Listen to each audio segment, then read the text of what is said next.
will come back to deal with this matter even more further, because the man who actually facilitated the entry of Amer into the country in 2015 eventually had to resign as Power Minister. Dr. Kwabena Donkor has been providing some insight into it, and also says that he feels vindicated and exonerated, if you like, because remember that after the NDC lost power in 2016, his home was raided by operatives of national security in connection with the contract surrounding the Amer power plant. Now, some years on, he says that the case has not made any progress, meaning that he did no wrong, and he's been explaining that to us.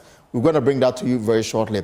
But this afternoon, also looking at the PURC directive to board members of the Electricity Company of Ghana to pay some monies for failing to comply with some directives that were advanced by the PURC. You know, almost 6 million Ghana cedis is outstanding for these individuals to pay. It also came to light that the ECG is operating some 61 accounts, contrary to earlier directive by, you know, the president, and of course, per the IMF, you know, directive for the ECG to operate just one single account. This is also raising some eyebrows, and we're going to spend some time to deal with this matter. A member of the Mines and Energy Committee in Parliament, Edward Bauer, has already joined me, and we're going to explore this matter.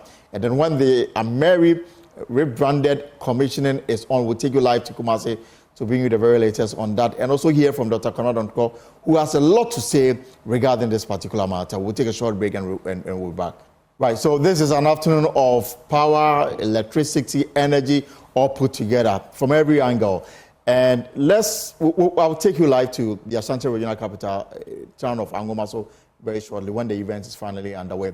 But there's also another angle to the energy story that we are looking at this afternoon, and it has to do with the directive that came from the PURC to the ECG and the subsequent resolution that the PURC passed.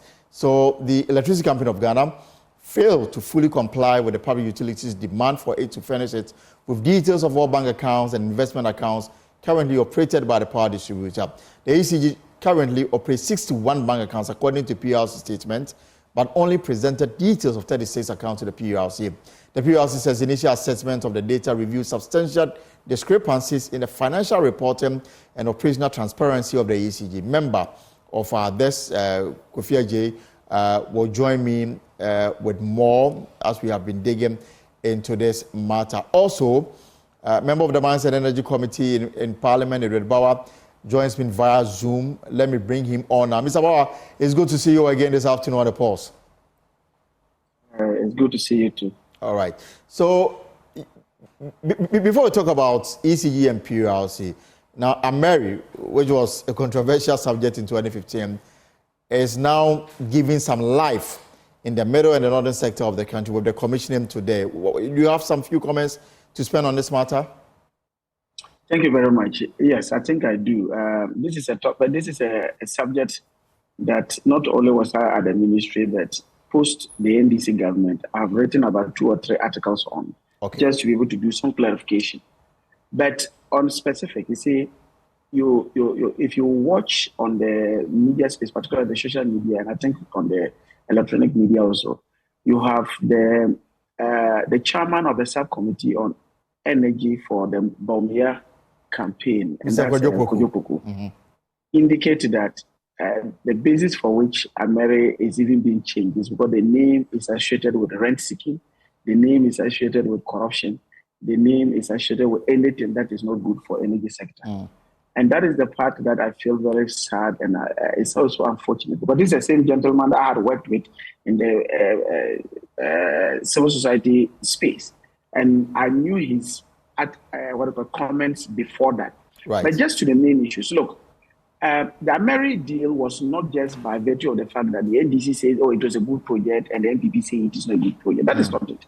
The issue goes beyond that, because when the Hula Baloo came up, the then president, decided that, look, if you people feel that this project was not good, let an independent auditor do value for money audit. Right. And so PricewaterhouseCoopers conducted a value for money audit on Amer and compared Amer to other existing IPPs, 8 or 9 IPPs, and looked at certain parameters. And in all those things, what do you call it? Amer scored very high. I'll give you an example. They compared Amer to 8 of the existing IPPs on the basis of, for example, on the composite generation tariff. The Amer's composite generation tariff was 14.59 kilowatt hour. If you compare it to the average of the 9 existing what do you call it, IPPs, it was 14.9. It meant that Amer did better than the average of all the 9 put together. That's the point. Right. If you look at it in terms of the what do you call it, the capacity tariff, Amer was the lowest. Amer was doing 5.5 per kilowatt hour. Okay. And it was the lowest among the 9. And I'm just giving you all. If you were to take it from installed cost per kilowatt hour and levelize it over 20 years, Amer was still the lowest. So it was not surprising that when they raided Honorable Commander Donko's office and took up all documents they didn't have. 2, it was not surprising that in their attempt to renegotiate Amer deal, all it landed was that 1, they made the deal more expensive, and that's why it was kicked out, and that's why Boache Jacko lost his job. Right. But the more important thing, they even increased the tenure from 5 years to 6 years. But today you have a situation where this is the same plant that the president is in Kumasi to rebrand and present to Ashanti region as if he has created a new plant, as if he has brought in a new plant. It's the same plant. And of course, I've always indicated that typical of him, this is what he will do. But where we should be looking at, and Elton, you are a very serious journalist. This is where we should be looking at. It is not the pump and pageantry that is going to happen today or is happening today. What we should be looking at is the cost of the relocation. Because you and I know that 1, it was sole sourced in the midst of all competitive environment, where we could have gotten best case scenario. And from the committee point of view, is the $38 million how much was spent on the relocation? So this was what happened. So initially it was around $24 million. Then suddenly we realized that the price was revised to around $38 million. We met VRA at Oak Plaza Hotel. And we asked VRA that, look, this is what we're hearing. And the VRA said, look, we had given a proposal to government, to the ministry. And our proposal was that we were capable of doing it ourselves because we have in-house capacity to be able to relocate it, and we have engineers who can do that. But the ministry was not interested in that. Since then, we have not gotten the details, apart from the fact that we know that it is a private company that came in to do it. We are interested in knowing what is the cost. Anybody who speaks about this issue, whether from government or even from the majority side in parliament, is refusing to state exactly how much it costs to relocate it. It is an area we want to look at. But for several years, Mr. Mahama, you've always made a point that you want a probe into the cost of the transportation, if you like. But you are yet to take that next step. No, we have data. We have asked, and no answer has been given to us. Okay. We have asked, and no answer has been given to us. And that's why we are saying that, look, we'll continuously ask for a probe. Because remember that in situations like this, when government is not willing to open its books, like the topic we are going to discuss, which has to do with ECG, yes. If the government is not ready to open its books, there's little you can do about some of these things. You will, look, just the past week or so, the chairman of the Mines and Energy Committee had directed that ECG, for example, should bring up a timetable. Up to today, they have not brought out a timetable. You know why? And it's our discussion next. That decision, yes, that decision is an executive function. And the point I'm just trying to make is that unless government is interested in being transparent and accountable to the people, they will try to hide it. But we are saying that we will continuously call for a probe into this into into the relocation, and particularly to bring to the fore what were the details in the award of the contract for the relocation and how much it was involved. Right. This is an issue that will not die today. Of course, Mr. Edward Bowell is member of the Mines and Energy Committee, and also in the studio this afternoon is Kofi Ajay from our research desk. Kofi, quickly let's run through the ECG, the discrepancies in the bank details provided by the ECG. And we are told the 61. Even before the 61 figure came in, all of us were of the view that ECG was operating over 30 accounts. And apparently they were operating even more. Walk us through the details, and then we'll bring back Mr. Bauer. Well, yesterday we were having a discussion just looking at the number of commercial banks in Ghana.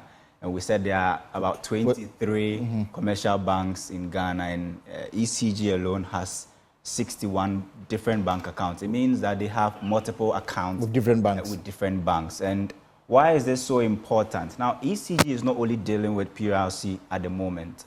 The company has to perform a new structural benchmark that government has set under the IMF program, and ECG must lead this charge. The new structural benchmark is the fact that the fund believes that the energy sector is one of the debt-making machines in our country, where we estimate that the debt that the energy sector generates about $1 billion, every year. Debt from even excess capacity alone is somewhere in the region of $500 million. Right. So it is important that when you are trying to make your IMF program work, you also try to tighten your energy sector also to make sure that it suits the program. And just like you see on the screens, 61 bank account, that was the details that ECG gave the PURC. They requested for details on all of them, but they ended up giving them just 36. 36 out of the 61. Absolutely. There are some accounts that ECG has not been able to provide details. Yeah, 25 accounts. 25. And these are all active accounts? These are all active accounts that the ECG has actually provided information to the PURC. Now, why would the ECG have 61 accounts when it is just one company? What will motivate ECG to have 61 accounts across the length and breadth of the country? But in corporate practice, this cannot be wrong. Well, it cannot be wrong, but to have 61 accounts for a state-owned enterprise, you can actually smell something. I mean, maybe I may not say it, but for you to have 61 bank accounts, I think that it's too much. It's too much. 61 is a huge number. If there's no problem with it, I don't think that the IMF will tell you now to merge all the accounts into a centralized bank account. Now let's go into the IMF provision and what they say. So in the IMF program, and I'm reading from the article 2023 Article 4 review, which spells out some of the new structural benchmarks that government must meet. And this is what ECG is leading it. The reason why it is important that the name ECG was mentioned 21, the acronym was mentioned 21 times. In the IMF program? In the Article 4 IMF program, document. And what does it say? So if you look at it, it says that, go to page 8, it says successful implementation of the energy sector recovery program measures require transparent and accountability in ECG's operation. This is the first opening statement by the IMF program. It says that the ESRP proposes a new merge to merge ECG's sub-account into a single collection account. This account will be audited on quarterly basis, and the authorities will publish the final report of July to September 2023 audit by end of February 2024. This is a new structural benchmark that we must meet as a country. It goes on to say that this report will highlight audit findings concerning purchase invoices, revenue collection from ECG customers, and the disbursement to IPPs, SOEs, and fuel suppliers under the cash waterfall mechanism. All right. Kofi Amen, so what is the directive on this from the PURC? So the PURC actually want to make sure that this is done, so that we'll be in line with the IMF provisions. But if you look at what the PURC put out yesterday, some of the benchmarks that ECG was supposed to meet, or the orders, they met them partially. In fact, with their bank account, they could not provide all the details. And so yesterday we saw that they were fined 36,000 Ghana cedis. Now, it is important because this falls under the cash waterfall mechanism, where the IMF again here is talking about SOEs. SOEs, there is Akosombo there is Bui, who are all producing power for ECG to distribute. Now, we understand that the ECG, or the cash waterfall mechanism, has two categories, A and B, where it looks as if ECG is giving priority to the category A, sector players. And leaving the B people out. The B people out in the value chain.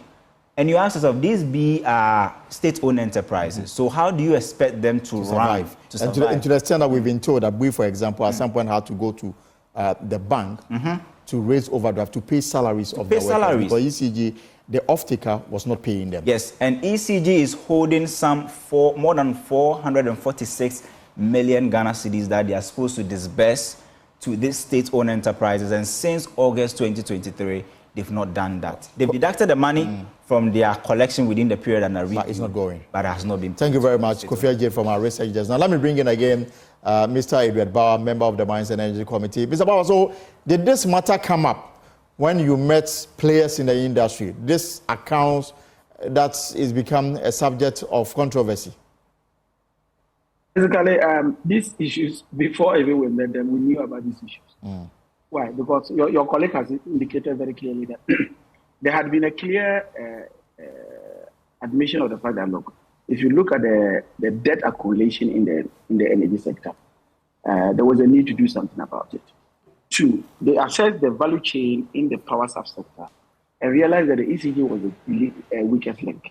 And it was just because they could not account for the power that they produced. And that's why they said they should merge their accounts into a single account. Subsequently, the president goes ahead to say, merge your accounts. Ordinarily, or maybe just common sense will tell you that the appointee of the president would have complied with that particular directive. Now, PURC says, look, already between Ministry of Energy and Ministry of Finance, they had appointed PwC to first even audit their accounts based after the directives of the president to see how much we have in it. Only to come and realize that, one, ECG was not forthcoming with the accounts that they were giving. They were operating. Indeed, at the time of the audit, they only submitted only six. They submitted only 6 accounts to PwC. So PwC, in their own finance, had indicated that, look, we are unable to have a true sense of how much ECG was collecting and how much it was expending on its own internal operations and how much it was paying to the players in the value chain. Indeed, but one thing they could establish, that based on the amount of money they have spent within that period, and looking at the projected revenues they were supposed to get, they were spending more than what was assigned to them by the cash waterfall mechanism. Yeah, mechanism. Because the cash waterfall mechanism, they were supposed to be spending around. They are entitled to. They fall under category B, and they are entitled within the category B. They are entitled to 20.17%, and they had spent far beyond the 20.17%. Fast forward, now we now get to know that not only were they operating 37 accounts that we thought, they are now operating 61 accounts. But that is not even where the problem is. Because I'm wondering what is wrong with that in corporate practice. But the reason is because we are trading the money, we can't find the money. The issue is that, look, you simply cannot even account for the power you are using. Now you are supposed to pay people who you buy power from. You are unable to do it. The state says that we'll create a mechanism. And that mechanism is supposed to make sure that we put all the money in one pot. And when we will pay the people in the upstream sector. You are not doing that. And when the money comes, when you sell it, you distribute this money in various accounts. So we are unable to know how much you actually sold in terms of power, how much you actually collected in terms of power. And that's the point I'm just trying to make to you, that based on the tariff approvals that were given to them, and looking at the sales posted by ECG themselves, assuming because they were given a benchmark of 98%, so they said that collection losses of 2% was allowable and factored into the tariff. So what they meant was that by during that period that we are talking about, August to now, they were supposed to have collected about 8.9 billion thereabout. However, they said, look, let's even leave the 8.9 billion. But the figures we all agreed on that you had collected, which was supposed to be the 7 billion. Even that 7 billion, you only posted into the cash waterfall mechanism, the account, you only posted about 4.9 billion. So it means that you had excess of about 2 billion that had not been posted into the account. Where did that money go to? Because that money was supposed to be used in paying all the players. Right. And the part that is sad is that your gentleman, your colleague was talking about the 2 categories. We have the category A that is made up of the IPP, and category B, which is made up of the state-owned enterprises. Now, the arrangement is that because the IPPs are private sector organizations, the priority is given to them to pay them first. And usually they take the juicy part of the money. The crumbs that are left, government says that, look, we have a formula that you are supposed to take that crumbs. The government has to pay an addition because, remember, the government is the shareholder of ECG. So the delta that is involved, the government is supposed to pay added to it and they share it among the people. As we speak, from August up to February, as per the document that was brought out, no dime was given to any of these SOEs. It is rather in March that they did the payment. And I understand that this is impacting heavily on we, for example. Gridco had to suspend maintenance of some of their plants because of this issue. Not only we, Gridco, all the agencies apart from ECG are suffering, and all of them are depending on overdrafts to pay salaries. And that is the truth of the matter. Meanwhile, ECG is there and spending most of this money on procurement. And that is why I think that this is scandalous. This is, in fact, based on the report that has been given. I see PURC's findings are not based on independent data they made. This is based on the data presented by ECG itself. Absolutely. To them. So these are the facts they are gleaning from ECG themselves. And I'm sure that, remember that most of these documents, they are still studying them. I'll be surprised if there are no more scandalous issues that are coming. Because, for one, if you have a whole state entity that is bold enough to sign a statement to lie to Ghanaians, that part of the reason why we are having the load shedding was because we were doing, most of their transformers were overloaded, and therefore they were doing a replacement of that. And we've come to realize that out of the 630, or maybe if you even look at the 715 that was presented in the report, 626 of them were 100 or below. So it meant that they were never overloaded. Right. So you had only about 89 that was doing that. And meanwhile, you had Samuel Dubik Mahama was bold enough as a public servant in the midst of crisis to sign a letter, a statement, lying to Ghanaians. And ECG, PURC has just simply exposed them for the liars that they are. But Mr. Bauer, let me come in briefly here. I mean, so what do you make of what can best be described as, I mean, complete disregard to authority and even to the regulator in the way that the ECG has conducted itself in these reports? Look, let me tell you, the truth of the matter is that if we're living in a very serious country, Samuel Dubik should not have a job today. He shouldn't have a job today. If we're living in a very serious country, the board members of ECG should have all been fired. But see, we are not living in normal times. We're living in a place in a country where the breaking of laws can be done in a very with so much impunity. Financial implications imposed on them. Is that not punishment enough for you? No, you see, look, financial implication does not necessarily mean you should still keep your job. The financial implication is not a substitute for the punishment for being incompetent. The companies have lost money as a result of this. Ghanaians have suffered because remember there's a social contract between the producers, the utilities, and consumers. Consumers are not getting the best service, even though they pay for their bills. They are saying that even if I'm not getting the best service, the law says that if you are not going to give me power, tell me within 3 days that at least I should have 3 days notice to tell me that I am not going to get power on maybe on the 3rd day, that I'm not going to get power. You have not abided by those ones. That is what they are punishing them on. But I'm saying that beyond just bridging the laws, I am saying that ECG, the board and the board that includes the MT, should be packing their bags and leaving their office, because this document is scandalous. It is something that is unacceptable. And if we're living in a very serious country, Samuel Dubik should have signed his resignation letter and then as he saved the small, respect he has left for himself. You from the Mines and Energy Committee, you've done some work on this. You are here to report your findings to the Speaker for the necessary direction that will come from out of it. Are you in any way interested in what the PURC has put forth? What value are you putting on it? And are you going to do further work on the expose in the PURC documentation? You see what PURC has said has never been different from what we are saying, because we have had the facts from the utilities. Other things we have is what PURC has said, because we already know that these are the facts. Indeed, we have come to realize that the current crisis that we have, 70% of it is as a result of finance. And the reason why the financial issue is becoming even more pronounced is because ECG has decided to behave as an indisciplined player within the value chain. That is where the problem is.